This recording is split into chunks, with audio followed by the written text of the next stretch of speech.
Readers Entertainment Radio presents Booklights with your host, author Lisa Kessler. Booklights, where we're shining a light on good books. Hello, everyone. Can you believe it's November? Thanks so much for being a listener of Booklights. It's as we head into Thanksgiving, we're always thinking about gratitude, and we are so grateful to our next author for coming on. If you've never read her, you're in for such a treat, and she'll probably make you hungry. But Crystal King is our author today, and if you haven't read her yet, I'll read her bio here so you can get to know her. Crystal King is the author of In the Garden of Monsters, The Chef's Secret, and Feast of Sorrow, which was longlisted for the Center for Fiction's first novel prize and was a must-read for the Mass Book Awards. She is an author, culinary enthusiast, and marketing expert, and she has taught at multiple universities, including Harvard Extension and Boston University. She resides in Boston, and you can find out more about her at her website, crystalking.com, and I did put a link to her website right there in the show notes.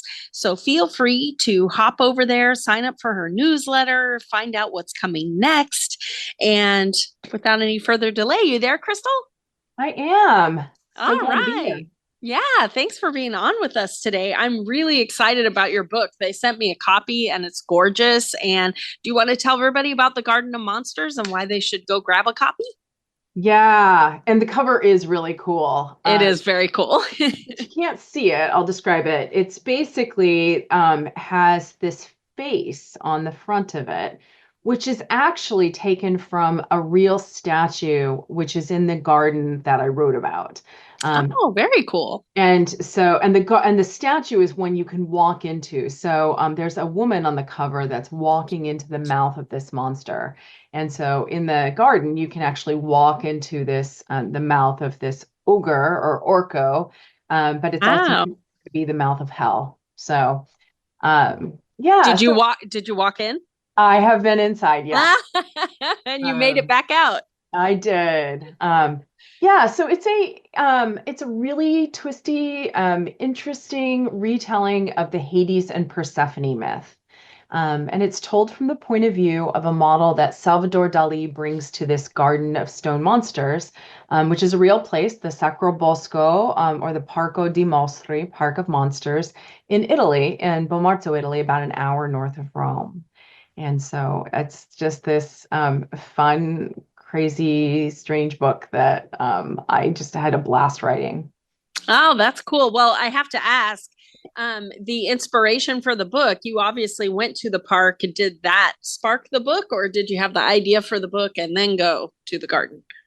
So I had gone to the garden. I've been there 3 times now. And I went there for the first time like right before COVID, maybe like a year before, maybe. And I hadn't intended on writing anything about the garden, not initially, or at least not having a book set there. I had gone to Caprarola, which is in the neighboring town, while I was researching a book on a Renaissance meat carver who was a real person, a meat carver to Alessandro Farnese, the cardinal. And when we were trying to shop that book around, my agent was trying to find a buyer for that book. We were just not getting any bites. It was during the pandemic, and publishing was in a strange place. We all were in a strange place. Right. So I was on the phone or on Zoom, because everybody was on Zoom. Right. We all learned to use Zoom. Yeah.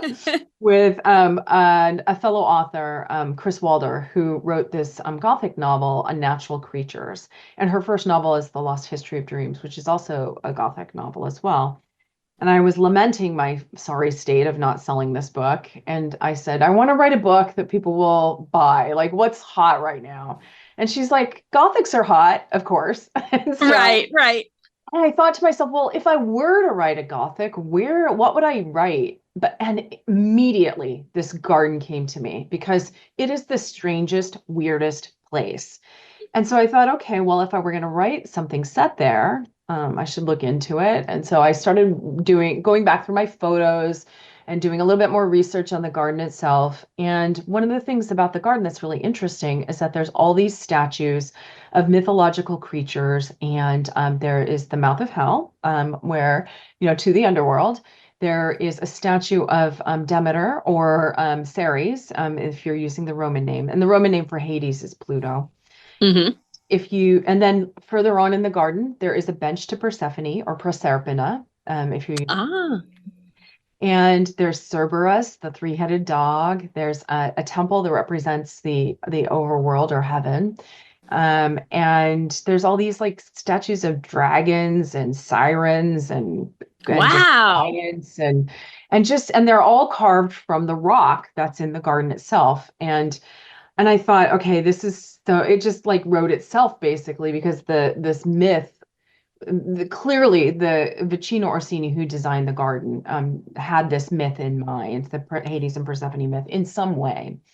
A bunch of other myths also take place in the garden, and so I thought, okay, that's perfect. And then in my research, one of the things that I discovered was that the garden, after it was created in the late 1500s, it was overgrown for almost 400 years. And it was rediscovered in the 30s and 40s by all these surrealist artists and poets that started going there, including Salvador Dali. And he went in 1948 and he filmed this little tiny movie. It's about a minute and a half long. And you can go to my website. I have a page on Salvador Dali and a page on the Sacro Bosco, on the garden itself, at crystalking.com. But the movie is on those pages. So you can see that little movie that he filmed.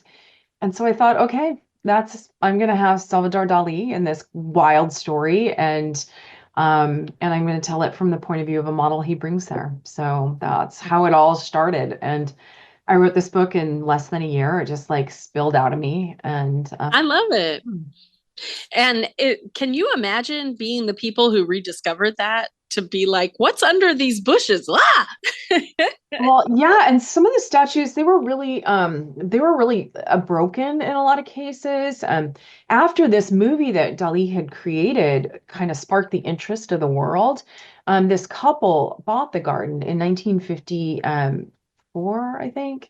And basically renovated the garden. So now anyone can go there and visit it. Wow. And they reconstructed some of like, for example, on the statue of Demeter, her nose was missing, and they reconstructed it. So if you see her now, her face looks full.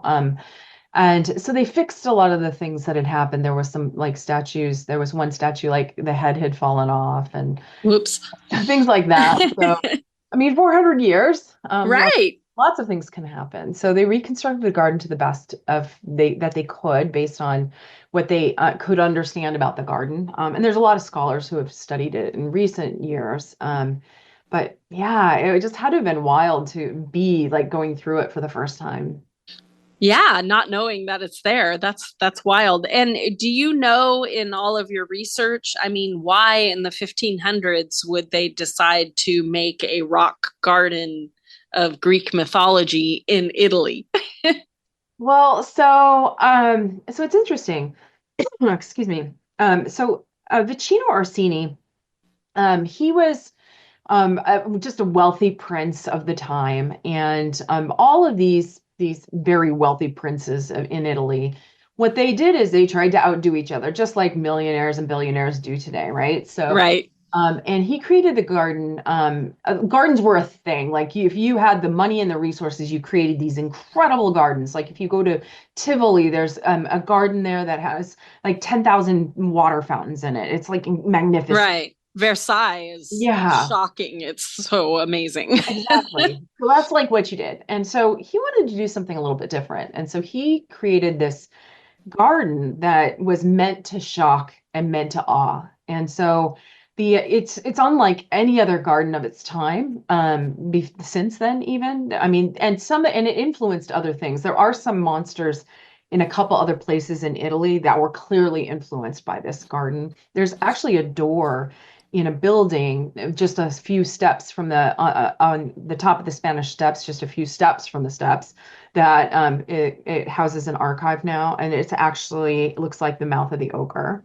Wow. It influenced a lot of other people.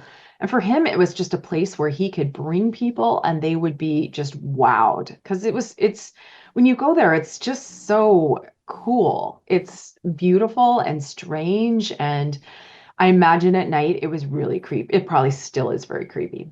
Right. Especially like, torchlight or bonfire, they Right. would look like they move. During the day, it's fine. It doesn't look it's not scary at all during the day. It's just this Right. garden.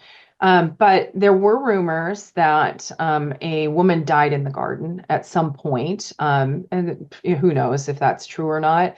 And so locals apparently avoided the garden. But there were Oh, some okay. shepherds that were like letting their sheep.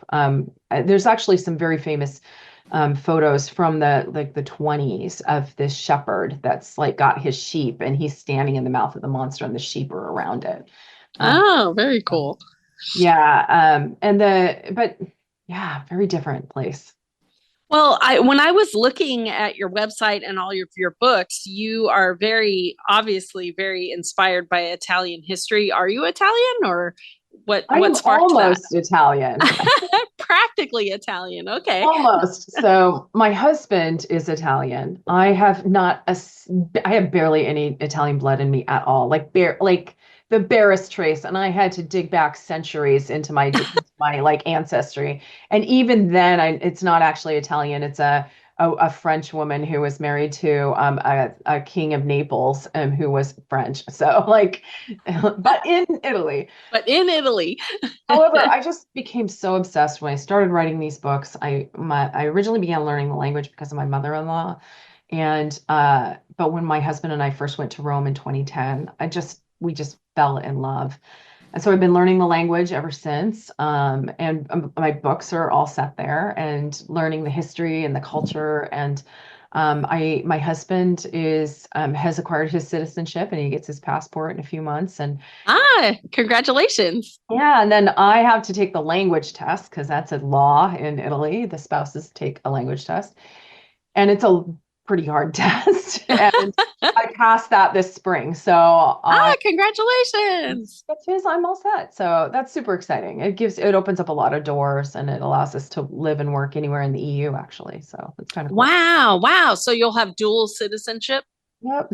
Yeah. Wow. Very cool. Yeah. So we'll see.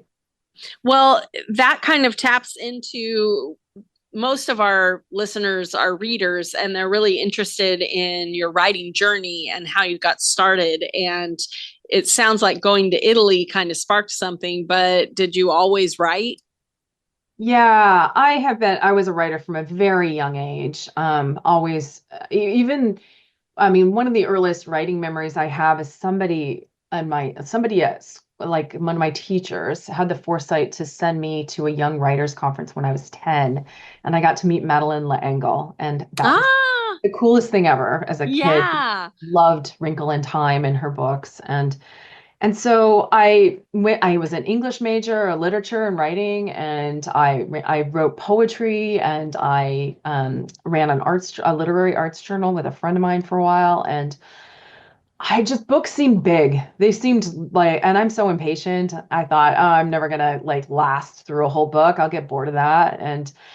But I got my master's in critical and creative thinking, and I did my thesis on writing exercises for writers in progress. And I took all these brainstorming exercises from the business and science sectors and transformed them into ways for authors to get their characters from one point to another. Mhm. How do you not writing prompts like how do you think of new ideas, but literally how do you solve plot problems? And so I started shopping that around as a nonfiction proposal. And agents told me, nobody knows who you are, so you need to teach, you need to write a book, or someone needs to write a book using these exercises. So I taught. I did all the universities in Boston, or all the big ones, and so I got that under my belt. And I thought I should write a book. So I started writing a book about a celebrity chef who had a magical set of knives that traveled through time. And Oh, nice. I may still write that book, but I needed an origin story. So I was reading this book about feasts in history by a man named Roy Strong. It's called Feast. And there's a paragraph in there about how this ancient Roman gourmand, Apicius, died. And he died in this totally messed up, weird way. And I thought, okay, I'm going to make that my origin story for the knives that were going to be in the Celebrity Chef book. Right. I just got so into it after writing the scene, which is in my book, Feast of Sorrow. I thought, I'm going to write this story. I'm going to write how this man ended up having the end of his life be like this. And so that's where it all began. And it really tapped into my love of research. And that is what that thread is that keeps me going. And then I realized just I love the stories. I love that I have always been an avid reader. I read, I could easily read 300 books a year if I had time to do it. Like just Right. Yeah. love to do it. And but now I realized I can tell these stories. I can make them up and feel really excited about it in a way that I didn't realize that until this strange way that I got into it is. And so now I'm actually starting to work on my 7th book, some of which have not been published yet, but Right. yeah, so this is In the Garden of Monsters is my 3rd. I have a book coming out next December, I think. And so, but then I have 3 more that are like ready to go. So yeah, it's exciting. Are the one that's coming out in December, is it connected to any of the other books, or are they all standalone? They're all standalone. I do Okay. have some ideas about a trilogy that we'll see where that goes. But yeah, right now they're standalone. And so the book I have coming out next year is also about some ancient Greek gods, but they're a little bit more obscure, and it's a contemporary book. And there's Oh, no food in that one, which is weird because all my no books, food. What? I know I really went off the rails. Well, everybody needs to cleanse their palate, right? Oh, I'm so proud of myself for that one. Okay. Um, but I was going to ask you because I found it a little bit fascinating. I had no idea that Chef's Secret, when I was looking at that book, I had no idea that, I don't know if you say it L'Opera or La Opera, I don't know, but I didn't L'Opera. realize, I didn't realize that that was a cookbook. So I'm from San Diego, and there was a L'Opera cafe right near where the San Diego Opera does their stuff. So I always thought it was connected with the opera. I did not Oh, realize that it it was a is though. best-selling cookbook. Well, so l'opera it means the opera, but Right. opera doesn't necessarily mean just music. It means the work of. So, like the opera of Mozart is Mozart's work. Um, Oh, okay. so like the L'Opera di Bartolomeo Scoppi means the work of Bartolomeo Scoppi, and that's a cookbook. So you weren't incorrect. Thinking that was probably related to the actual opera music thing, Right. but yeah, so that my first book is about this ancient Roman gourmand, Apicius, whose name is on the oldest known cookbook. And my second novel, The Chef's Secret, is about Bartolomeo Scoppi, who was a Renaissance celebrity chef. And his cookbook came out in 1570 and was a best-selling cookbook for almost 200 years after he died. That's wild. I didn't even know they had cookbooks back then. Right. And then this book I had learned so much during this time. And I also have the other 2 of my novels that I've written are about I have that they're about other obscure culinary figures in Italian history.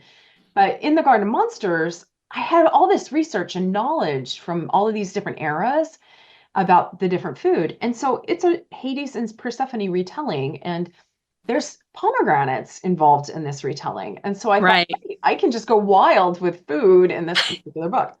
And so, and one of the things that's really cool is that, so I have feasts throughout history that take place in the book, but then Salvador Dali has a cookbook that came out in 1971. And um, Wow. it is this wild, weird art cookbook, but then it has Uh-huh. like this super elaborate French food in it. It also has a recipe for avocado toast. Ah, no. He invented avocado toast. It was somebody, at least in his circle, was making avocado toast. However, his avocado toast had lamb brains in it Ooh. and tequila. Wow. You So need the tequila so you don't taste the brains. I suppose, yeah. I don't think you're making that for breakfast anytime soon, but yeah. No, no. Well, I wanted to ask you if you made any of the recipes, or can you not get those ingredients from way back then? You can pretty much get most things now. When I was working on Feast of Sorrow, it was very different. Like we're getting a lot of well, and even in the Renaissance, like getting musk, for example, which are the anal glands of the musk deer. Like not Oh, going to be nah. getting those or putting that into my food, right? Yeah, So no, thank you. No, thank you. yeah, so like there's things that we just wouldn't cook with today, but Right. for the most part, the Dali cookbook for most of the things that are in the novel are pretty easily made today. There are a lot of Italian dishes that we're very familiar with. I made there's a cherry rose tart that appears on the first page, which I made a recipe for, and it's delicious. It's like the favorite thing, my favorite thing I've ever made. And there's a recipe. There's recipes for all these, for not all of the dishes in the book, but for many of the dishes in this downloadable cookbook, which is also available on my site on either the Dali page or the Sacro Bosco page. And it's a free download, and there's recipes from different food bloggers and from chefs, and also some that I've interpreted, including one there's a gilded, like a golden chicken, which is Oh, yeah.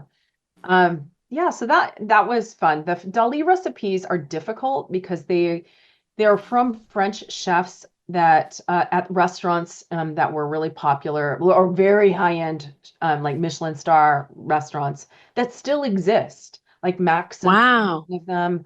I can't remember the other. There's 3 or 4 French restaurants that the recipes originally came from, but they're super elaborate and they're just not worth the energy Right. for most home chefs. They just aren't. Mm-hmm. But there are a couple recipes in the book that have been recreated to be a little bit more easier for a home chef. Like there's a recipe for snails, for example, Oh. that's in the cookbook. That's a lot of people may not make, but you could make it at home. So Right, right. I don't even know where you would purchase those, but okay.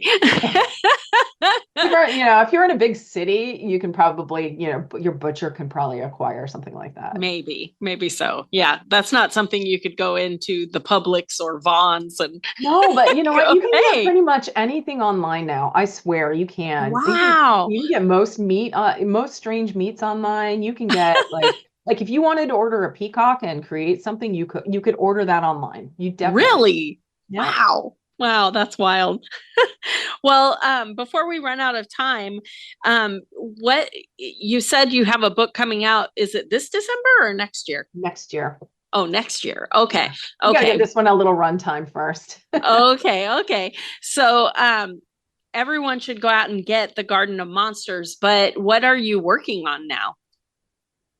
Oh, I have a couple ideas in the mix right now, and I'm not really in a spot to talk too much about them just Okay. yet. No But spoilers. one of the ideas, but they're both set in Italy for one thing. Mm-hmm. One is set in Venice, one is set in Rome. These 2 ideas, and we'll see which one my editor likes best. That's really that's the issue now. It's like which one? I could Right. so, You're right. Here's the yeah. first 3 chapters. Which one you want? Yeah, but they're both kind of fantastical and a little bit gothic-y, and may or may not have food in them. I'm not sure yet. So Okay. Well, if someone reads The Garden of Monsters and they're really excited, how can they get in touch with you? You're kind of a social media guru, it sounds like. So are you everywhere? How do they find you? I am pretty much most places. I am not on Twitter these days, so don't find me there. You can find me on Threads or Instagram or Facebook. If you go to my website, crystalking.com, everything, everywhere I'm at is linked Okay. there. I am really loving Threads these days. There's a lot of book people there so I just find it very enjoyable. And Are you so on Book Talk too? I am a bit. So you can find me there. I'm not as prolific there as I probably Okay. should or could be. But you never know where that goes in the future. All Yeah. right. All right. Well, everybody go grab a copy of The Garden of Monsters. It sounds so fantastic. And right now, Hades and Persephone retellings are really hot. So if you're into Greek mythology, definitely give this one a try. And Also, it's the 100-year anniversary of Surrealism, and Salvador Dali is in the book. So yeah. there you go. So you'll be right with the trends. So everybody go grab that book And thanks so much for being here, Crystal. It was great chatting with you, and good luck on whichever project your editor picks. Thank you so much. I appreciate it. Thanks for joining us on Booklights. Be sure to connect with us at www.readersentertainment.com for articles, blogs, videos, and podcasts that matter to readers.